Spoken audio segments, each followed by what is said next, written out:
જો તારી તાકાત હોય તો આ મારા પગને હલાવીને બતાડ.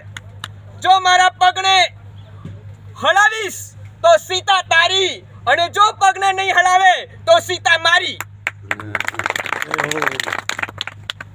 રાવણ કે તારા પગને હલાવવા માટે મારા ઘણા બધા નાના નોકરો ચાકરો પણ કાફી છે. એક એક કરીને બધા પહોંચી ગયા એ હનુમાનના પગને હલાવવા, પરંતુ હલાવવાની તો દૂરની વાત, અડવાની એ કોઈની તાકાત નહીં. બધા નજીક જાય છે અને બધા ધ્રુજી જાય છે. આ તો લોખંડી પગ છે અને અડાય નહીં. બધા ખસતા જાય, બધા ખસતા જાય. કોઈ આવવા તૈયાર નથી, કોઈ કરવા તૈયાર નથી. અને જ્યારે બધા ખસી ગયા અને ત્યારે રાવણને થયું કે આ ઈસી કામ નથી, આ બધા કશું કરી શકે એમ નથી, આ કામ મારે જ કરવું પડશે.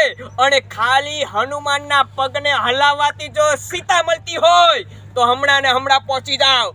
અને રાવણ ઊભો થયો, પોતાના સિંહાસનમાંથી ઊભો થયો અને હનુમાનની પાસે જાય. હનુમાનને થી મરી ગયા. બોલવામાં ને બોલી તો દીધું, પરંતુ આ રાવણની તાકાત, મારો પગ હલાઈ ગયો તો સીતા ગઈ. અને રામને શું જવાબ આપીશ? અને સીતા મૈયા જતી રહેશે હાથમાંથી. હવે કરવું શું? અને પેલો રાવણ નજીકમાં આવતો જાય, નજીકમાં આવતો જાય, નજીકમાં આવતો જાય. હનુમાન ડરી ગયો, મરી ગયા, સીતા ગઈ. અને હજુ જેવો રાવણ નજીકમાં આવે છે, પેલા હનુમાન કે છે, અલ્યા રાવણ, સોનાની લંકાનો અધિપતિ, સોનાની લંકાનો માલિક, તું આટલો મોટો વિદ્યાધર, આટલો મોટો રાજા, અને તારા જેવો પરાક્રમી રાજા, યશસ્વી રાજા, મારા જેવા રામના સપૂતને, મારા જેવા રામના નોકરના પગને અડીશ. રાવણ કે વાત તો સાચી, મારે એના પગે પડવાનું, મારા એના પગને અડવાનું. જા જા જા, મારે નથી અડવું. અને રાવણ હટી ગયો.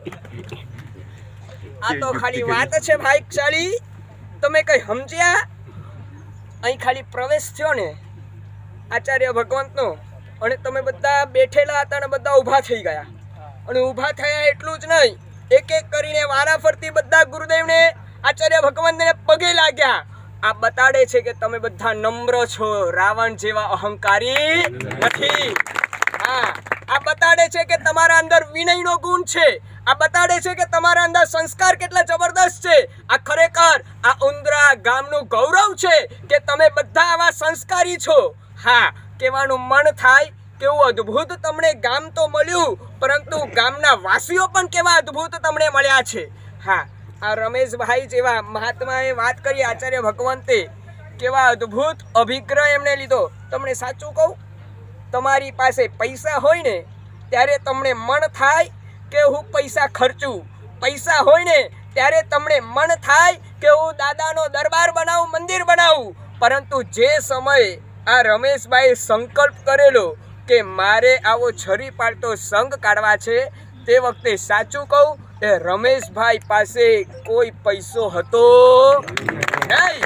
હા, ખિસ્સું ખાલી હતું, છતાં પણ હૃદય ભરેલું હતું પ્રભુ ભક્તિનું. અને તે વખતે એમને સંકલ્પ કરેલો, જ્યારે દાદા મને આપશે ત્યારે હું દાદાને પાછું આપીશ, દાદા મને આપશે, હું દાદા પાસે જઈને છરી પાડતો સંઘ કાઢીશ. આ કેવો જબરદસ્ત ભાવ એમનો હતો.